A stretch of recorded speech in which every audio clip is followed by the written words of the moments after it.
seekor paus sperma terjebak di perairan Selat Bali. Petugas gabungan TNI Angkatan Laut dan Satpol Air terus berupaya mengevakuasi mamalia laut raksasa ini. Paus yang diperkirakan memiliki berat 32 ton ini ditarik menggunakan 3 kapal, namun tubuh paus yang menyangkut di dermaga milik salah satu hotel di Pantai Bulusan ini tak mudah untuk ditarik menuju tengah laut. Kondisi air laut yang surut juga menjadi kendala upaya evakuasi. Dengan kondisi badan penuh luka, ada juga luka di bagian ekornya. Mungkin karena goresan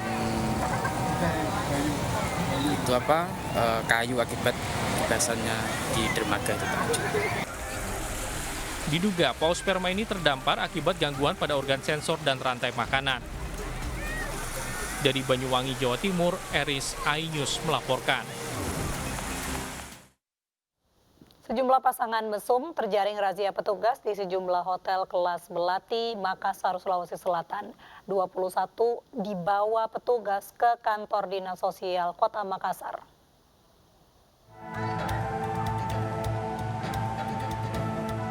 Dinas Sosial Kota Makassar, Sulawesi Selatan mendatangi sejumlah hotel kelas Melati dan menjaring pasangan mesum. Satu persatu kamar diperiksa petugas. 3 lokasi penginapan untuk kesekian kalinya menjadi sasaran petugas. Dalam razia ini, petugas gabungan dari Dinas Sosial, Polrestabes Makassar, dan Satpol PP Kota Makassar menjaring 11 wanita dan 10 pria. Mereka langsung digelandang ke kantor Dinas Sosial Kota Makassar untuk diperiksa lebih lanjut. 11 perempuan yang terjaring juga menjalani tes HIV/AIDS. Menertibkan beberapa tempat, ada 3 tempat di Kota Makassar. Alhamdulillah menjaring 10 pasang plus 1, jadi 21 orang. Razia pasangan mesum ini juga sebagai rangkaian penertiban pasca Tahun Baru Islam yang jatuh pada 30 Juli 2022, Sabtu kemarin. Dari Kota Makassar, Sulawesi Selatan, Muhammad Durbone melaporkan. IGD Ari Astina alias Jering akhirnya menghirup udara bebas Selasa siang.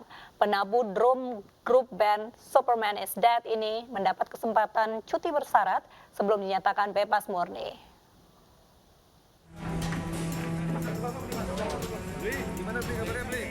Musisi IGD Ari Astina alias Jering menghirup udara bebas setelah dinyatakan bebas bersyarat dari Lembaga Pemasyarakatan Kelas 2A, Kerobokan, Denpasar, Bali Selasa siang. Jering keluar didampingi istrinya Nora Alexandra dan kuasa hukumnya Wayan Gendo Suwardana serta rekan lainnya.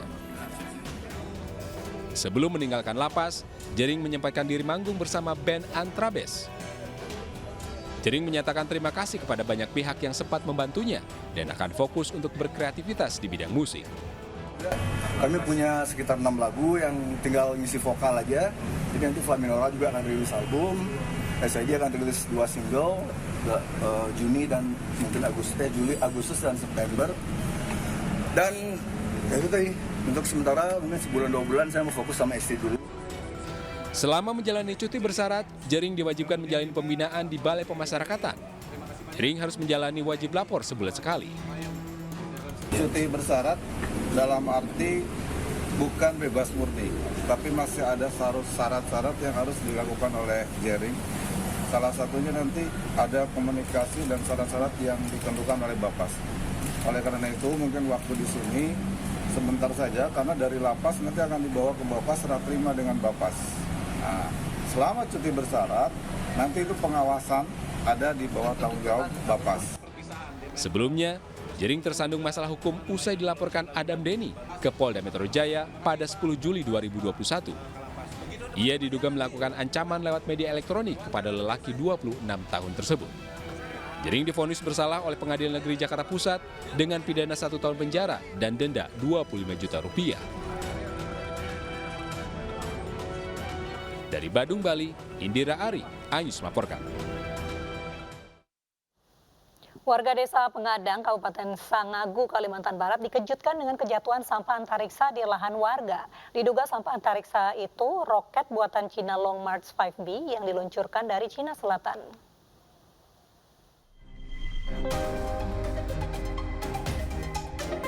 Sampah antariksa yang cahayanya menyerupai komet ini sempat rekam kamera warga di wilayah udara Indonesia di Sumatera dan Kalimantan Barat. Beberapa bagian lain ada yang jatuh di daratan. Inilah bagian roket milik Cina yang jatuh di daratan Kalimantan, tepatnya di Desa Pengadang, Kecamatan Sekayan, Sanggau, Kalimantan Barat. Serpihan roket berukuran sekitar 5 x 2 meter diperkirakan jatuh pada Sabtu malam. Jatuhnya serpihan roket ini dilaporkan warga ke pihak kepolisian. Ini ceritanya, kemarin sore itu kira-kira jam 5 sore. Hari Minggu kan saya tidak ke kebun, jadi sore hari jam 5 saya ke sini mau lihat-lihat kebun. Sampai di kebun, saya melihat ada bongkahan besi. Jadi saya mendekat dari jalan raya itu, saya mendekat. Rupanya betul ada bongkahan besi. Tim Gegana Satbrimo Polda Kalimantan Barat langsung menyelidiki roket di lahan milik warga setempat Julius Talib. Berdasarkan informasi dari pihak kepolisian, jika Agensi Angkasa Malaysia atau MYSA melaporkan benda yang diduga pecahan dari roket Long March 5B milik Cina ini diluncurkan dari pusat peluncuran angkasa Wenchang di Cina Selatan. Kemudian kami sampaikan dari hasil deteksi awal dari tim Gegana Satbrimo Polda Kalimantan Barat menggunakan alat khusus, belum ditemukan adanya paparan radiasi dari benda tersebut. Kemudian kami sampaikan terkait dengan pengamanan 2 benda atau serpihan besi yang ditemukan warga ini, sudah dilakukan pengamanan, dalam hal ini sudah dibawa ke Mapolsek Sekayam. Setahun lalu, sampah antariksa juga jatuh di wilayah Kalimantan berbentuk setengah tabung dengan panjang sekitar 8 meter dan berdiameter sekitar 5 meter.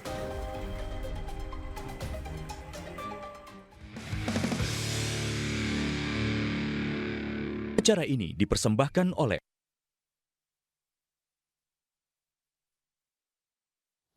Pemirsa, Timnas Indonesia menundukkan Myanmar 5-1 pada pertandingan kedua cabang sepak bola Cerebral Palsy ASEAN Para Games 2022 di Stadion UNS Solo. Yahya Hernanda dan kolega kini berada di puncak grup setelah mengemas 2 kemenangan dari 2 laga yang sudah dilakoni.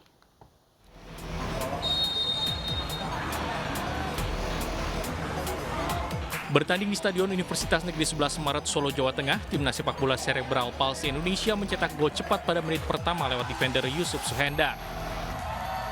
Keunggulan itu disusul gol Yahya Hernanda pada menit ke-7. Pemain bernomor punggung 10 itu mampu mengecoh 2 pemain yang mengawalnya sebelum membobol gawang Myanmar. Semenit kemudian, Nuridani menambah gol bagi Indonesia setelah mengonversi umpan panjang Yusuf Suhenda. Skor 3-0 bertahan hingga jeda. Usai turun minum, Myanmar memperkecil ketertinggalan di menit ke-38 melalui gol yang dicetak kapten tim Tat Nai dari sepakan bola mati jarak jauh. Indonesia kembali memperlebar jarak setelah Cahyana menjebloskan bola pada menit ke-48. Pada menit ke-51, Indonesia mendapat penalti usai Cahyana dilanggar pemain Myanmar di depan gawang mereka. Yahya Hernanda lalu memastikan Indonesia menang 5-1 lewat brace-nya dari titik penalti. Kemenangan ini membuat Indonesia memuncaki klasemen. Pertandingan hari ini sebenarnya saya sudah lihat cara bermain tim lawan waktu dia lawan Kamboja kemarin. Sebelum pertandingan memang saya sudah yakin bahwa kami menang. Lawan terberat kira-kira mana nanti? Ya tetap Thailand. Ya. Kemenangan ini merupakan yang kedua di cabang olahraga sepak bola Cerebral Palsy ASEAN Para Games 2022 setelah sehari sebelumnya mengalahkan Thailand 3-2. Selanjutnya Indonesia akan menghadapi Kamboja. Dari Solo, Jawa Tengah, Septiantoro, iNews melaporkan.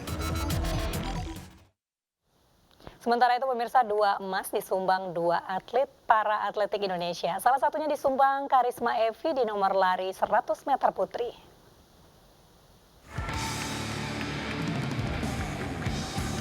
Inilah ekspresi kemenangan atlet lari Indonesia, Karisma Evi, yang berhasil mempersembahkan medali emas bagi Indonesia. Karisma Evi mempersembahkan medali emas di nomor lari 100 meter putri di ajang ASEAN Para Games 2022. Bagi Karisma Evi, perolehan medali emas di ASEAN Para Games 2022 ini merupakan salah satu impiannya, karena sebelumnya sempat terganjal dan gagal memperoleh medali di Paralimpiade Tokyo 2020. Kalau perasaannya sih sebenarnya bangga, tapi ya belum posisinya kan targetnya kan yang Paralimpik paling nggak medali entah perak tapi nanti insya Allah. untuk ASEAN sih ya minimal 1 emas insya Allah, tapi belum tahu juga sih, nanti dilihat nomor apa. Sementara itu, tangis Nanda Mei Solihah pecah saat dirinya berhasil merebut medali emas di cabang olahraga para atletik nomor lari 100 meter putri. Gadis asal Kediri, Jawa Timur ini sukses mendulang emas ketiganya di Asian Para Games. Sebelumnya, ia sukses meraih emas pertamanya pada tahun 2015 di Myanmar. Asian Para Games 2022 ini merupakan multi ajang khusus difabel pertama setelah terhenti karena pandemi COVID-19. Dari Solo, Septiantoro melaporkan.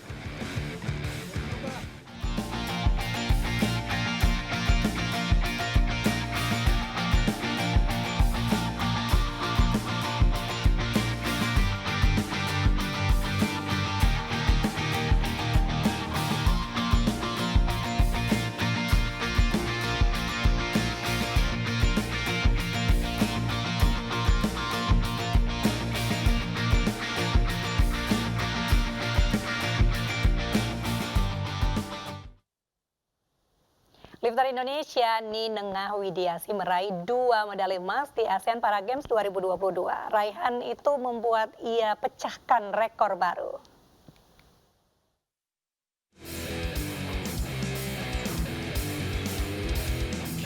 Widiasi, wanita kelahiran Bali 12 Desember 1992 ini mengenal olahraga powerlifting dari kakak laki-lakinya.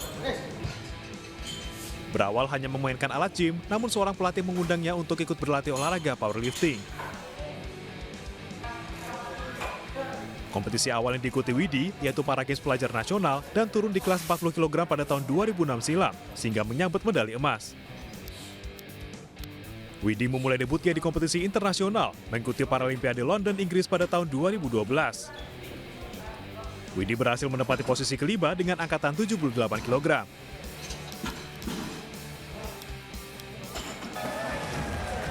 Widi juga ikuti ajang ASEAN Para Games 11 di kota Solo, Jawa Tengah. Meski mendapatkan 2 medali emas, ia mengaku kurang puas karena kondisi bahu masih belum pulih.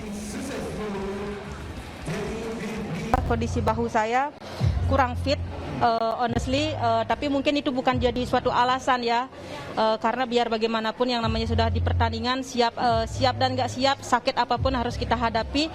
Tapi to be honest, memang kondisi bahu saya memang lagi kurang baik, tapi seperti yang tadi saya katakan, puji Tuhan hari ini saya masih bisa mempersembahkan 2 medali emas untuk Indonesia. Terima kasih.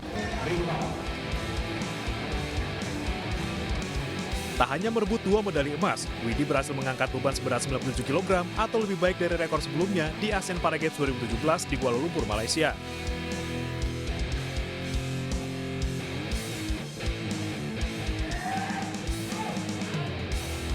Prestasi Ninengah Widiasi ini tak bisa dipandang sebelah mata. Sebelumnya, Widi mampu meraih perak di Paralimpiade Tokyo 2022 dan meraih medali perunggu di Paralimpiade Rio de Janeiro, Brasil pada 2016. Selama membela National Paralympic Committee atau NPC, Widi telah menyumbang 8 medali emas, 7 perak dan 4 perunggu.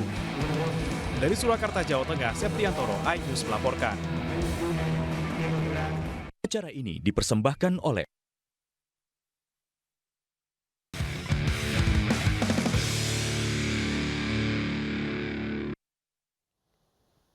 Ya pemirsa, informasi tadi sekaligus menutup jumpa kita dalam iNews Malam. Saya Mirva Suri dan kerabat kerja yang bertugas undur diri. Terima kasih, selamat malam, sampai jumpa.